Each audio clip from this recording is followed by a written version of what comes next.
9ஆம் தலைமுறை ஜோதிடர் கோபால் ஐயாக்கு என் இனிய மாலை வணக்கங்கள். வணக்கம் மணிகண்டசாமி, எப்படி இருக்கீங்க? நல்லா இருக்கிறேன். நீங்க நல்லா இருக்கிறீங்க? நல்லா இருக்கு ஐயா. ஐயா, புத்தாண்டு பலன் பார்த்துட்டு இருக்கோம். அந்த வரிசையில குருவின் ஆதிக்கம் கொண்ட தனுசு ராசி அவர்களுக்கான பலன்கள் பார்த்துடலாங்க ஐயா. தனுசு ராசி ஒரு ஆன்மீக ராசி. தனுசனுடைய அதிபதியே குரு பகவான் தான். இந்த வருஷம் ரோகிணி நட்சத்திரத்தில் ரிஷப ராசியில் இந்த வருஷம் பிறக்குது. அப்ப இந்த வருஷத்துல பாத்தீங்கன்னா ராஜ கிரகங்கள், அதாவது குரு, சனி, ராகு, கேது, இவங்களை வச்சுதான் நம்ம ஒரு கணிப்போம். அப்படி கணித்து பார்த்ததில் இப்ப குருவுடைய பலம் தனுசு ராசிக்கு நல்லா இருக்குது. அது போக சனி பகவான் 4ஆம் இடத்துல அர்த்தாஷ்ட சனியாக இருந்தாலுமே அதனுடைய பார்வை தனுசு ராசிக்கு 10ஆம் இடத்தில். அற்புதம் இல்லைங்களா? 10ஆம் இடம் தொழில் ஸ்தானத்தை பார்க்குது. அப்ப டோட்டலா பாத்தீங்கன்னா இந்த சனி பகவான் ஆகப்பட்டது இப்ப 4ஆம் இடத்துல இருக்கிறதுனால இவங்க என்ன முக்கியமா கவனிக்கணும் அப்படின்னா, இவங்களுடைய உடம்ப, ஆணாக இருந்தாலும் சரி பெண்ணாக இருந்தாலும் சரி, அப்போ பாத்தீங்கன்னா காலையிலயோ சாயந்தரமோ கொஞ்ச நேரமாவது எக்ஸசைஸ் பண்ணணும். அப்படி எக்ஸசைஸ் பண்ணி இவங்க உடம்புக்கு தேவையான ஸ்ட்ரென்த்தை இவங்க கொண்டு வந்துக்கிறது இந்த பீரியட்ல ரொம்ப ரொம்ப முக்கியம். அது போக இவங்களுடைய பேரண்ட்ஸ் கிட்ட, அப்பா கிட்டயோ அம்மா கிட்டயோ நல்லா பேச சொல்லுங்க, நல்ல அன்பா இருக்க சொல்லுங்க. அவங்களுடைய அன்பு இவங்களுக்கு கிடைக்கும், இவங்களுடைய அன்பு அவங்களுக்கு கிடைக்கணும். இந்த பீரியட்ல நல்லா பேச சொல்லுங்க. அது போக என்னுடைய தாழ்மையான வேண்டுகோள், இவங்க பாத்தீங்கன்னா கொஞ்ச நேரம் அந்த எக்ஸசைஸ் பண்றதோ யோகா பண்றதோ கொஞ்ச நேரம் பண்ண சொல்லுங்க. அதான் நீங்க சொல்றதை பார்த்தா 2026 ஆரோக்கியம் சார்ந்த விஷயத்துல ஏதோ இன்னல் வரப்போகுது. கண்டிப்பா. ஏன்னா சனி பகவான் 4ஆம் இடத்துல இருக்கிறாரு, குருவும் 8ஆம் இடத்துக்கு போறாரு.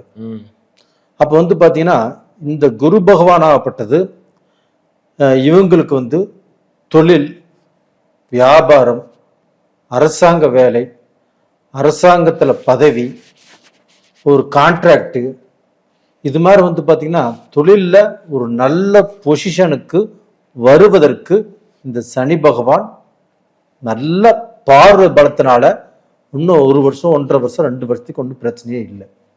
இந்த குரு பகவானும் இப்ப பாத்தீங்கன்னா 7ஆம் பார்வையாக தனுசு ராசியவே பார்க்கறாங்க. அது போக அந்த குரு பகவான் ஏப்ரல் ஜூன் 2ஆம் தேதி பெயர்ச்சியாகி கடகத்துக்கு உச்ச பலத்தோடு வர்றாங்க. அப்ப அந்த உச்ச பலத்தோடு அந்த குரு பகவான் ஆகப்பட்டது 8ஆம் இடத்துக்கு வரும்போது இவங்களுக்கு தொழில்ல கொஞ்சம் இவங்க ஒருத்தர் எதிர்பார்த்து போறாங்க, ஒரு கான்ட்ராக்ட் பேசணும்னு போறாங்க, ஏதாவது தொழில்ல அவங்க சொன்னாதான் இவங்களுக்கு அந்த ஆர்டர் கிடைக்கும். அப்போ சில குழப்பங்கள் நடக்கும். இவங்க எதிர்பார்த்த நேரத்தில் கிடைக்காது. இன்னைக்கு அவரை பார்க்கணும், இன்னைக்கு இந்த வேலை ஆகணும், இந்த வேலை ஆயிடுச்சுன்னா நமக்கு நாளைக்கு நம்ம இந்த வேலையை ஆரம்பிக்கலாம் அப்படிங்கிற விஷயத்துல நாம நினைச்சிட்டு போவோம். ஆனா நாம போறோம்னா அவர் இருக்க மாட்டாரு, அவர் இருந்தாலும் இது பேச முடியாது, இது ஒரு முடிவுக்கு வராது. அப்ப நமக்கு குழப்பமாகும், டென்ஷன் ஆகும், என்னடா இது அப்படிங்கிற அளவுக்கு வேதனைகள் வரும். இருந்தாலும் முடிவில் இவங்க சம்பாதிப்பாங்க. அப்ப பணப்புழக்கம் நல்லா இருக்கும். அந்த பணத்தால் இவங்க உயரக்கூடிய அளவுக்கு வாய்ப்புகள் இருக்குது. அப்போ பாத்தீங்கன்னா அந்த சனி பகவான் 10ஆம் இடத்தை பார்க்கறதுனாலையும் தொழில் பலம் இவங்களுக்கு நல்லா கிடைக்கும். அப்ப இவங்க திரேகத்தை நல்லா பார்த்துக்கணும், நல்ல மருத்துவரை பார்க்கணும், இல்லைன்னா மருத்துவரை மாத்தி பார்க்கலாம். அது போக இந்த 4ஆம் இடத்துல அந்த சனி இருக்கிறதுனால இவங்களுக்கு ஏதாவது ஃபைன் கட்ட வேண்டியது. இப்போ ஐடி பண்ணிட்டு இருக்கிறாங்க, அது பண்ணாம விட்டுருவாங்க. இல்லைன்னா டிராஃபிக் ரூல்ஸை மதிக்காம போறதுனால அந்த சம்மன் வரும். இல்லைன்னா பாத்தீங்கன்னா வண்டி வாகனத்துல செலவு வரும். இது மாதிரி ஃபைன் கட்ட வேண்டிய சூழ்நிலைகள் இவங்களுக்கு இந்த பீரியட்ல வருது. அதை கொஞ்சம் கேர் பண்ணிக்கிறது ரொம்ப ரொம்ப நல்ல விஷயம். கடந்த காலத்துல என்னன்னா ராங் கமிட்மெண்ட், சில ராங் கமிட்மெண்ட் கொடுத்தனால இவர்களுக்கு வந்து அந்த பெயர் கழகம் கொஞ்சம் ஏற்பட்டுச்சு. ஸோ இந்த வருங்காலத்தில் இழந்த பெயரை மீட்ட முடியுமா? அதாவது இப்போ கூட இந்த சொந்த பந்தங்கள் இவங்ககிட்ட பேச வருவாங்க. இவங்களுக்கு அந்த சொந்த பந்தத்துக்கு பிரச்சனை இருக்கும். இவங்க அவங்க சகவாசமே வேண்டான்னு விட்டுருப்பாங்க. இல்லைன்னா ஃப்ரெண்ட் சர்க்கிள் அது மாதிரி, இல்லை பழக்க வழக்கத்தில் அது மாதிரி விட்டுருப்பாங்க. ஆனால் அவங்களே தேடி வந்து இப்போ பேசுவாங்க. என்னடா இது இவங்க தேடி வந்து பேசுகிறாங்களே அப்படின்னா, இவங்களுக்கு அவங்களுடைய ஏன் தேடி வந்து பேசினாங்க அப்படிங்கிறது 6 மாதம் கழிச்சு தெரியும். அப்போ அவங்க ஒரு வினயத்தோட ஒரு சூதோட இவங்க ஏதாவது ரூபத்தில் சிக்க வைக்கணுங்கிற எண்ணத்தில் தான் அவங்க இவங்களோட வந்து பழகியிருப்பாங்க. அது வந்து பார்த்தீங்கன்னா இந்த பீரியட்ல அவங்க புரிஞ்சுக்குவாங்க, புரிஞ்சு நடந்துக்குவாங்க. அதற்குண்டான வாய்ப்புகளும் நல்லா இருக்குது. ஆனால் வந்து கொஞ்சம் லிமிட்டா கொஞ்சம் யோசனை பண்ணி பழகிக்கிறது ரொம்ப ரொம்ப நல்ல விஷயம். ஏன்னா ராசியாதிபதி 8ல் மறையிறது ரொம்ப டேஞ்சர்னு சொல்லுவாங்க. ஏன்னா அந்த இடத்துல வந்து நம்ம கரெக்டாக யோசிக்க முடியாது, தப்பி தவறி நம்ம தப்பான முடிவு எடுக்கிறதுக்கான வாய்ப்புகள் அதிகம்னு சொல்லுவாங்க. அதை நீங்க எப்படி பாக்குறீங்க? அதாவது வந்து பார்த்தீங்கன்னா ராசி அதிபதி 8ஆம் இடத்தில் மறையக்கூடாது, கரெக்டு தான். அவங்க மறைஞ்சு இவங்க வந்து குழப்பி விட்டுருவாங்க. தனுசு ராசிக்காரங்களே குழம்பி ஒரு முடிவெடுக்கிறதுல தாமதம், டக்குன்னு எடுக்கிறவங்களோ முடிவெடுக்கிறதுல தாமதம், குடும்பத்திலேயுமே வந்து நல்ல நிம்மதி இருக்காது, பசங்ககிட்டையுமே வந்து நல்ல தெளிவா பேச மாட்டாங்க. இது மாதிரி சில குழப்பங்கள் இருக்கும். ஆனா இருந்தாலும் இந்த 3ஆம் இடத்துல ராகு இருக்கிறதுனாலையும், அது போக பார்த்தீங்கன்னா இவங்களுக்கு 9ஆம் இடத்துல கேது இருக்கிறதுனாலையும், 9ஆம் இடத்துல இருக்கக்கூடிய கேது தன் தாய் தகப்பன் மூலியமாக இவங்களுக்கு அறிவுரை. அதே சமயத்தில் இந்த 3ஆம் இடத்தில் இருக்கக்கூடிய ராகு இவங்களுக்கு வந்து ஏதாவது ரூபத்துல ஒரு தைரியத்தை கொடுக்கும். அது போக இந்த 8ஆம் இடத்தில் இருக்கக்கூடிய குரு பகவான் உச்சபலம் எடுத்து திடீர் ராஜயோகத்தை இந்த தனுசு ராசிக்காரங்களுக்கு கொடுப்பார். திடீர்னு அப்ப வந்து பார்த்தீங்கன்னா எதிர்பார்த்த பணமோ அவங்க எதிர்பார்த்த பிசினஸோ அவங்க பெரிய லெவல்ல ரீச் ஆகக்கூடிய அளவுக்கு ஒரு ராஜயோகத்தை கண்டிப்பாக தனுசு ராசிக்காரங்க அனுபவிச்சு தீர்வாங்க இந்த பீரியட்ல. 8ஆம் இடத்துல வராரு. ஸோ அப்படி இருக்கும்போது சனி பகவான் பார்த்தீங்கன்னா 4ஆம் இடத்துல அர்த்தாஷ்டம சனியா இருக்காரு. ஸோ இவரோட பார்வை அவருக்கு உழுகுது. கண்டிப்பா அவர் உழுகும் போது அந்த அர்த்தாஷ்டமத்தை செய்யக்கூடிய அந்த தீய பலன்கள் எல்லாம் கொஞ்சம் கம்மியாகுமா? அதாவது நீங்க நல்லா சொன்னீங்க, அருமையான கேள்வி. இப்ப இந்த உச்ச குருவாக இருக்கக்கூடிய அந்த 8ஆம் இடத்தில் இருக்கக்கூடிய குருவுடைய பார்வை இந்த சனி பகவான் 4ஆம் இடத்தில் இருக்கக்கூடிய அர்த்தாஷ்டம சனிக்கு அந்த பார்வை விழுகுது. அப்ப அந்த குருவுடைய ஒளி சனி பகவான் மேல விழுகும் போது அந்த சனி பகவான் அந்த ஒளியை வாங்கி 10ஆம் இடத்தையும் பார்க்கறாங்க. அதே சமயத்துல இவங்களுக்கும் ஏதாவது ரூபத்துல ஒரு வழி, நல்ல வழியத்தான் காட்டுவாங்க. அப்ப வந்து பாத்தீங்கன்னா அந்த திடீர் அதிர்ஷ்டமும் சரி, அந்த 10ஆம் இடமும் சரி, அந்த 4ஆம் இடமும் சரி, எல்லாமே குருவுடைய பார்வையால் ரொம்ப சூப்பரா இருக்கு. ஏன்னா கடந்த காலம் ஃபுல்லாவே ஹாஸ்பிட்டல் செலவு, தாய்க்கு உடம்பு சரியில்லை, அம்மாவுக்கு ரொம்ப கஷ்டமா இருக்கு, மனைவிக்கு உடம்பு சரியில்லை, மகனுக்கு உடம்பு சரியில்லை, மகனுக்கு உடம்பு சரியில்லை, மகளுக்கு உடம்பு சரியில்லை, எல்லாத்துக்கும் உடம்பு சரியிருந்தா எனக்கே உடம்பு சரியில்லை. இது மாதிரிதான் வந்து பாத்தீங்கன்னா அவங்க வாழ்க்கையில இன்றைக்கு வரைக்கும் அப்படித்தான் நடந்துட்டு இருக்குது. அது போக இந்த 3ஆம் இடத்தில் இருக்கக்கூடிய ராகு ஒரு பிரம்மாண்டத்தை, அதாவது வந்து எல்லாமே பெருசு பெருசா பெருசா திங்க் பண்ணுவாங்க.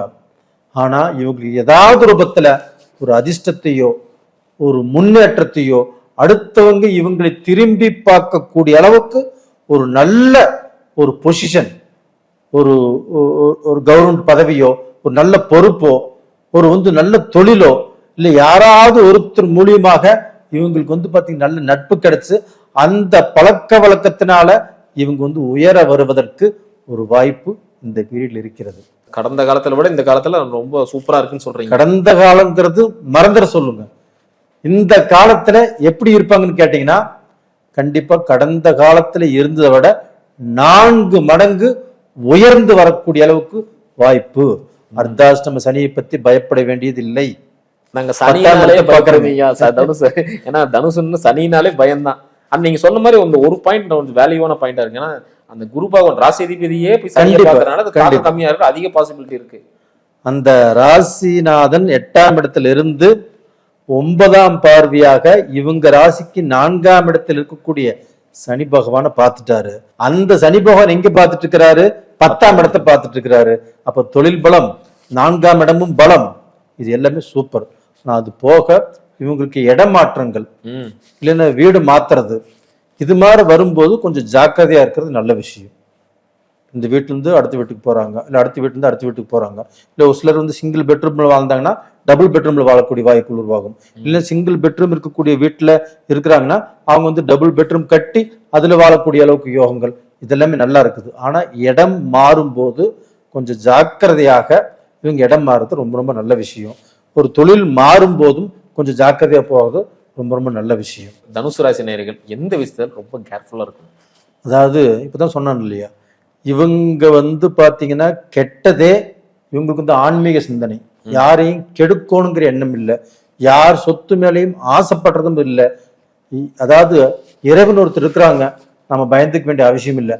அவர் கொடுக்கிறாரு, நாம சாப்பிட்றோம், மிச்சம் இருந்தா மிச்சம் வைக்கிறோம். அடுத்தவங்க சொத்துக்கு ஆசைப்பட்டோ அடுத்தவனை பார்த்து பொறாமப்பட்டோ வாழக்கூடிய பாக்கியமே இவங்களுக்கு இல்லை. அப்படி அது மாதிரி நினைக்கவே மாட்டாங்க. ஆனா இவங்களுக்கு தான் அடுத்தவங்கனால பிரச்சனைகள், சொந்தத்தினால பிரச்சனைகள், ரோட்ல ஒருத்தர் போயிட்டு இருக்காங்கன்னா அவங்களுக்கு ஏதாவது உதவி செஞ்சாங்கன்னா அவங்க மூலியமா பிரச்சனைகள், இது மாதிரி எல்லாமே வந்துட்டு இருக்குது. அதனால இவங்க வந்து பாத்தீங்கன்னா அடுத்தவங்க விஷயத்துல கொஞ்சம் ஜாக்கிரதையாக யாரையுமே நம்பி உள்ள சேர்த்துக்காமல் இருப்பது ரொம்ப ரொம்ப ரொம்ப முக்கியமான விஷயம். இதுல வந்து பாத்தீங்கன்னா இவங்களுக்கு சுபகாரியங்கள் நடக்கும். எப்படின்னா அந்த ஜூன் மாசம் வரைக்கும், அந்த ஜூன் மாசத்துக்கு அப்புறமாப்பட்டது ஒரு அக்டோபர் வரைக்கும் கொஞ்சம் சில தடங்கள்ல வரும். அந்த அக்டோபருக்கு மேல தொழிலும் நல்லா இருக்கும். அது போக ஏதாவது ரூபத்துல சுபகாரியங்களும் கண்டிப்பாக நடக்கும். ஒன்றும் கவலைப்பட வேண்டிய அவசியமே இல்லை.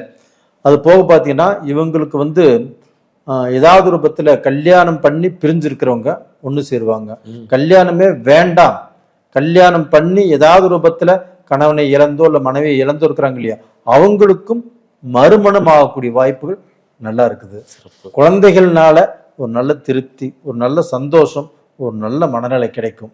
மொத்தத்துல இவங்க வந்து இவங்களுடைய வாழ்க்கை ஒரு சிகரம் தான். வழிபாடுன்னு சொல்லுங்கய்யா. இவங்க வந்து பாத்தீங்கன்னா ஞாயிற்றுக்கிழமை நாட்கள்ல பசுமாட்டுக்கு அகத்திக்கீரையை தவிர மற்ற உணவுப் பொருட்களை கொடுக்க சொல்லுங்க. அது போக ஆஞ்சநேயருடைய வழிபாடு இவங்களுக்கு சால சிறந்தது.